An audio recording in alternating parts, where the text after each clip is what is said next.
Mahirap na mahirap ang buhay namin ate. Tapos sa UST. Good morning, good morning. Mahirap na mahirap ang buhay Sa namin. kasalukuyan ay ini-interview natin si Kuya Larry na ito pa lang si Kuya Larry maraming napag-aral ng kanyang mga kapatid, mga anak niya, syempre, of course. Kuya Larry, ilan po ba pinag-aral nyo nung panahon na kayo ay nasa Nung nasa abroad ako, sila abroad? lahat. Yung 7. Hmm. Nakatulong kami magnanay dahil nang nasa abroad din nanay ko sa Saudi. Ano-ano pong kurso yung mga pinag-aral nyo at mga kapatid nyo po ba lahat yan? Mga pamangkin? Opo, kapatid, dalawang nursing, dalawang medtech, dalawang nautical, isang computer science. Mahirap lang po ang buhay namin. Mother ko po nasa Saudi, matagal na panahon. Kuya. More than 30 years. Galing nun puro professional. Sobrang nakakamangha itong Nagtulungan mga kayo ni nanay mo, no? nangyari dito kay Tapos nung Kuya nawalan Larry. ako ng trabaho, hindi na ako nakapag-abroad, tinulungan naman lang makapag-aral yung anak ko. Sila yung tumulong na makapag-aral yung mga anak ko. So ibig sabihin Kuya Larry, anytime na ikaw naman ang humingi ng tulong sa kanila hindi ka rin nila pababayaan. Hindi pa ako humihingi, hindi na nila ako nababayaan. Ayun! So yung po mga kasaka, talagang itong si Kuya Larry ay nagsumika para tulungan ang kanyang mga kapatid, mga kamag-anak Kailangan magtanim ka ng at mabuti sinusuportahan. para umani ka ng mabuti. Opo. Dito po, kahit mag-isa lang siya dito sa kanyang farm, na kung titingnan niyo po ay sobrang laki, kumpleto po ang kanyang mga pananim dito. May palay, may nyog, may mga prutas, may gulay. Nandito na po lahat. Kumbaga, kung kayo po ay titira dito mga kasaka ay hindi kayo magugutom. May itlog ng native oh. Ayun. Ito po ang ano to, yung ang tawag dito, Pinoy po siya. Ayun, meron pa hong itlog. Ayan. Ito naman po yung kanyang tilapia. Ngayon tayo hituan, fish pan. Ayan. Kompleto po, may fish pan po rito si Kuyang Larry. Mamaya papakita po natin sa vlog niya. At ito naman po yung kanyang pinrepare sa amin na gata. Adobo sa gata. Adobo sa gata. Lalagyan po natin ng tusyan para mag-iba. So nakakabili dahil ito pong ating kaibigan dito na si Kuyang Larry ay maraming natulungan na kapatid, kamag-anak, siyempre yung mga anak niya. Yun po mga kasaka. Napakaganda po ng kanyang farm dito at marami pong mga pwedeng makita. Mamaya papakita po namin ni Kuya Larry yan. Minalas tayo sa mga hanap buhay natin. Maraming tayong baboy na namatay, maraming tayong itik. Kinamaan po tayo ng ASF, birds flu. Ayun. Kaya, tapos yung hito natin na anod ng bumaha, siguro basta lang hindi lang tayo hinto. Diretso lang ang buhay. So tinamaan din pala ng malaking dagok sa buhay si Kuya Larry nung siya po mga kaibigan ay mag-alaga ng baboy, nag-alaga ng manok. Na disgrasya. 150. Kaya back to zero tayo. Another pagsisikap na naman. Basta habang umiikot yung buhay, tuloy-tuloy. Opo.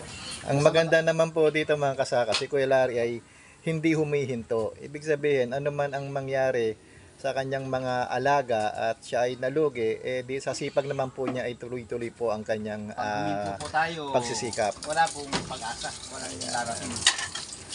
Yun po, good morning mga kasaka. Napakaganda po ng ating kwento dito kay Kuya Larry dahil siya po ay nagsimula sa isang mahirap na buhay, nagsumikap, nag-abroad, maraming tinulungan, ngayon may sariling farm. Ano man ang mangyari dito sa kanya dito, tulad ng kanyang pag-aalaga ng baboy na nalugi, pero ngayon dire-diretso po ang kanyang ginagawa upang umahon at magpatuloy ang kanyang negosyo. Dinaanan tayo ng malaking kalamidad kuya dito nung 2018 nung dumaan yung malaking habagat na wash out po to, totally wash out. Ang bukid na wash out po, malaking ginastos. Ang halamanan po wash out lahat yan. Fish pan wash out po yan. Kasi unti-unting bumangon para makabangon ulit sa hanap buhay. Tinamaan naman ng ng Ayun. kalamidad ulit itong habagat nitong 2024 yata to. Kung last year lang. Last year. Ito, Ang punta maganda ulit, naman punta po ulit. dito mga kasaka, si Kuya Larry ay nagbablog ngayon. Pinapakita niya kung paano siya magtanim sa organic way. Yan, may i-follow niyo po yung kanyang page, yung kanyang TikTok na kung saan ipapakita sa inyo kung paano yung proper way ng pagtatanim using organic fertilizer, organic na pamamaraan.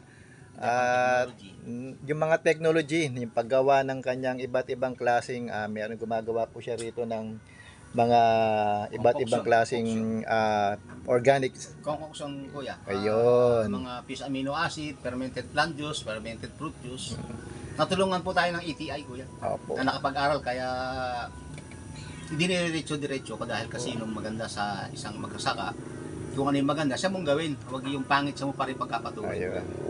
Ini-encourage ko po kayo mga kasaka na mapasyalan nyo po ito, makita nyo yung kanyang munting farm dito. Mabibigyan po kayo ng inspiration kung paano magtanim, umani ng maganda using organic fertilizer, using organic way, o sa tinatawag ng mga makabagong teknolohiya pagdating sa pagtatanim. Again, maraming salamat Kuya Larry, at mamaya mag-vlog ulit tayo. Follow nyo po ang vlog ni Kuya Kasaka Larry. Organic. Ano pong pangalan ng ano nyo, ng vlog nyo po? Larry Valencia Mico, Kasaka Organic Farm. Okay.